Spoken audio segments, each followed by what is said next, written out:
उपस्थित सर्व गजानन महाराज, श्री दत्तगिरी महाराज, सद्भक्त महापुरुष तुल्य,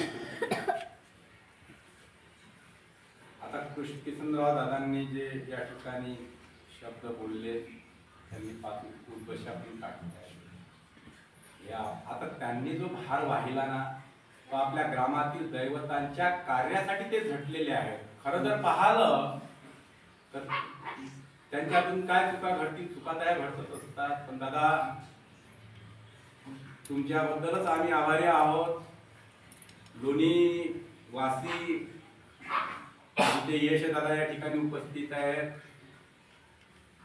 तुम्ही सर्वांनी वोरवासियांनी नागपूरवासियांनी आम्हाला जे काही सहकार्य केले याचं मोल अगणित आहे. त्याचं ऋण आम्ही काहीच तुम्हाला देऊ शकत नाही, तुमच्या सेवाधाऱ्यांचं ऋण देऊ शकत नाही. आणि दादा तुम्ही आम्हाला असं बोलून हे नका करू, आम्हाला करू नका, हृदयाजवळून आम्हाला तुमच्या जवळ राहू द्या, हृदयाशी धरा. आमचे बालगोपाल केव्हाही तुमच्या एका आवाजावर एका तुमच्या फोनवर धावून येतात. दादा तुम्ही त्यांना सेवेमध्ये लावलं हे पुण्य त्यांच्याच पदरामध्ये बांधल्या जाईल. नक्कीच भगवंताच्या दारामध्ये त्यांचा पुण्याचा सेवा वाढेल आणि त्यांचं जीवन नक्कीच त्या गोष्टीने उपकृत होईल. तरी किसनराव दादांचं या ठिकाणी आम्ही स्वागत करतो. आणि यश दादा दोन्हीवरून आले त्यांचं पण आम्ही या ठिकाणी दत्तगिरी बाबांच्या वतीने स्वागत करतो. आणि आपल्या सेवा समितीला लाभलेलं एक महत्वाचं पद आमचे वाळुदे काकांनी, हे खूप मार्गदर्शक आहेत आपले.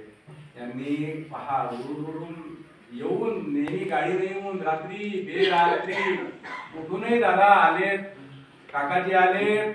आणि काय चालू आहे काय नाही फोनवर विचारपूस, काय झालं कसं झालं, कोणाचे पैसे दिले कोणाचे नाही दिले, रात्रंदिवस आम्हाला विचारपूस करून किती तळमळ त्यांनी दत्तगिरी बाबांविषयीची वाहली आहे की बाबांचा ब्रह्मोत्सव करणं गरजेचं आहे. हा एक खूप मोठा दृष्टांत होता बरं मिळालेला. 150 वर्षाच्या वर ही समाधी चाललेली आहे. दादा आम्हाला सांगायला लागले की माझी कॉलर दत्तगिरी महाराजांच्या दर्शनाला मी समाधीजवळ गेलो तेव्हा दत्तगिरी बाबांनी माझी कॉलर धरली की माझा ब्रह्मोत्सव कोण करणार, अंधारात राहून चालणार नाही, उजेडात या. उजेडात होते पुण्य, अंधारात पाप, ज्याचे त्याचे हाती आहे कर्तव्याचे माप. तुमच्या हातात तराजू आहे, माप आहे. कोणीकडचं मेंदड्यासारखं बोलणं बंद करा. बाबांचा ब्रह्मोत्सव चांगल्या रीतीनं बाबांनीच पार पाडून घेतला. त्यासाठी वोरुडवासियांनी जीवाची होळी केली, रान केलं. सर्वांचे नाव तुम्ही घेऊ शकत नाही. प्रवीण दादा वेळोवेळी धावून आले, नितीन दादा धावून आले, काकाजी धावून आले, सोनारे दादा धावून आले, यश भाऊ धावून आले. म्हटलं नाही का पुरुषोत्तमराव आमदारे बिचारा इथून उरले गेला पण तोही माणूस धावून आला का आपल्याला करणं गरजेचं आहे. या समाधीचा ब्रह्मोत्सव करणं गरजेचा होता. ही सर्व संतांनी महंतांनी ग्वाही दिली होती दादांना. म्हणून त्या मार्गदर्शनातून ज्या संतांनी जी ग्वाही दिली ते संतही या ठिकाणी उपस्थित झाले बाबाच्या ब्रह्मोत्सवाला. त्या संतांच्या चरणावर आपण वंदन करू, त्रिवार वंदन करून त्यांचंही आपण उपकार आपल्यावर एक नक्की झालेला आहे. अशा प्रकारे या सर्व कार्याचा आज या ठिकाणी अन्नपूर्णा मातेच्या रूपाने आपल्याला कढई वगैरे प्रसाद करून सर्वांचा गोड करून आपल्याला या ठिकाणी या कार्यक्रमाची सांगता करायची आहे. भगवंताच्या नामाचा महिमा तो अगाध आहे, तो चालतच राहिला पाहिजे. तो आपल्याला रोज वारसा चालवायचा आहे, प्रत्येकाला तो पुढे घेऊन चालायचा आहे.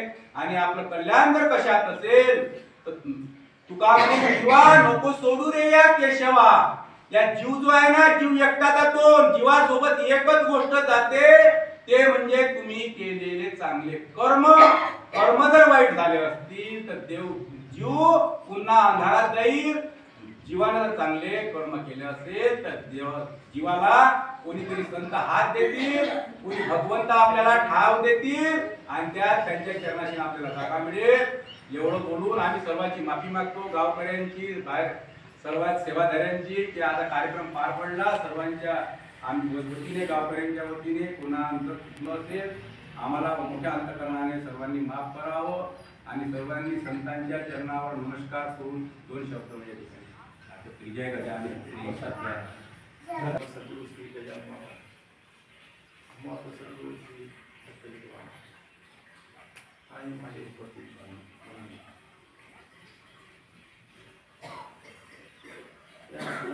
आपण माझ्याकडे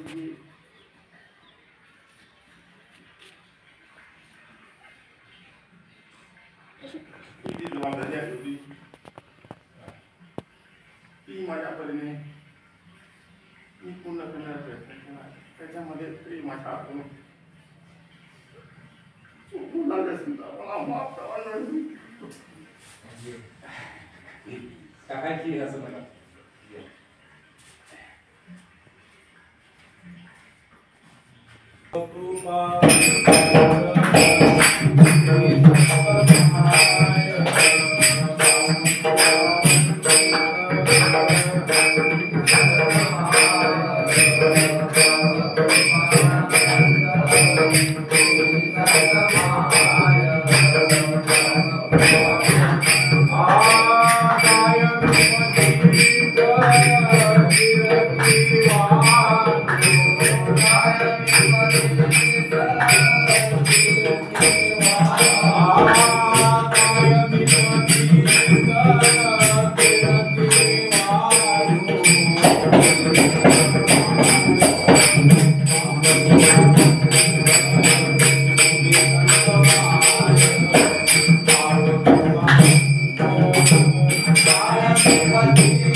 जय गजानन श्री गजानन जय गजानन श्री गजानन जय गजानन श्री गजानन श्री गजानन जय गजानन श्री गजानन जय गजानन। समर्थ सद्गुरु श्री गजानन महाराज की जय। समर्थ सद्गुरु श्री दत्तगिरी महाराज श्री जगदम्बा महालक्ष्मी माता की जय। साधु संतन की जय।